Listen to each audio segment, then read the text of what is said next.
Hello students, I am Sri Prakash Avasthi from Harmaya International School online classes. Dear students, today we will discuss the next stanza of the poem Childhood written by Marcus Nathan. Dear students, as we have read that the poet thinks deeply over the question of his lost childhood. Childhood is a stage of innocence in which the child believes others and loves unconditionally. The poet has tried to identify some stages of his life when his thoughts and perceptions of the world changed.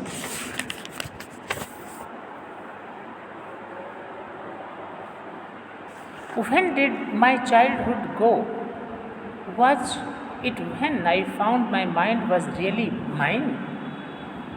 To use whichever way I choose, producing thoughts that were not those of other people but my own, and mine alone was that the day.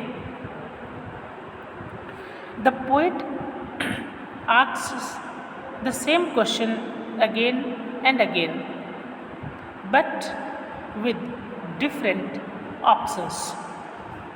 कवि बार बार यही प्रश्न दोहरा रहा है कि उसका बचपन कब समाप्त हो गया, अर्थात कब से उसने परिपक्वता महसूस की।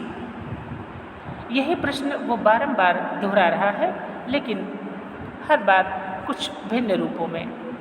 ही is trying to guess when he actually lost his childhood. वो जानने की कोशिश कर रहा है कि वास्तव में उसका बचपन कब समाप्त हो गया। Perhaps it was the day when he realised that his mind could think independently. शायद वह दिन जब उसने ये महसूस किया कि उसका दिमाग, उसका मस्तिष्क स्वतंत्रतापूर्वक भी विचार कर सकता है। Forming his own options and being able to take his own decisions, या वो स्वयं अपने निर्णयों को लागू कर सकता है, समझ सकता है। He gained a sense of individuality which set him free from the preconceived opinions of others. शायद यही वो समय था, यही वो क्षण था जब उसने औरों से भिन्न देखा, सुना और समझा। शायद उसने अपने निजी अनुभवों को, अपने विचारों को एक शेप दिया और महसूस हुआ कि अभी तक जो उसे पढ़ाया जा रहा था, बताया जा रहा था, वह पूरी तरह से सच नहीं था या झूठा भी नहीं था। To use whichever way I choose, producing thoughts that were not those of other people but my own, and mine alone was that day. Perhaps thinking this, he felt different. He found a new man in him. He surprised to know perhaps it was the time when he lost his childhood. शायद इन विचार में, इन विमर्श में ही उसका बचपन खो गया, समाप्त हो गया। Let us see the last stanza of the poem. It is fourth. Where did my childhood go? It went to some forgotten place that's hidden in an infant's face. That's all I know. In this concluding stanza, the poet changes his questions. इस समापन पंक्तियों में कवि ने अपने विचारों में परिवर्तन किया है। The poet now wonders where his childhood has gone. इन लाइन्स में वो ये आश्चर्य प्रकट करता है कि उसका बचपन कहाँ चला गया। He reflects that may be his childhood has gone to an unremembered place. वो ये सोचता है कि शायद उसका ये बचपन किसी अनचाही जगह में चला गया है जहाँ उसकी स्मृति नहीं है। The poet also says that childhood can be found in innocent face of a child who doesn't have any pretensions and rationality and who trusts others unconditionally।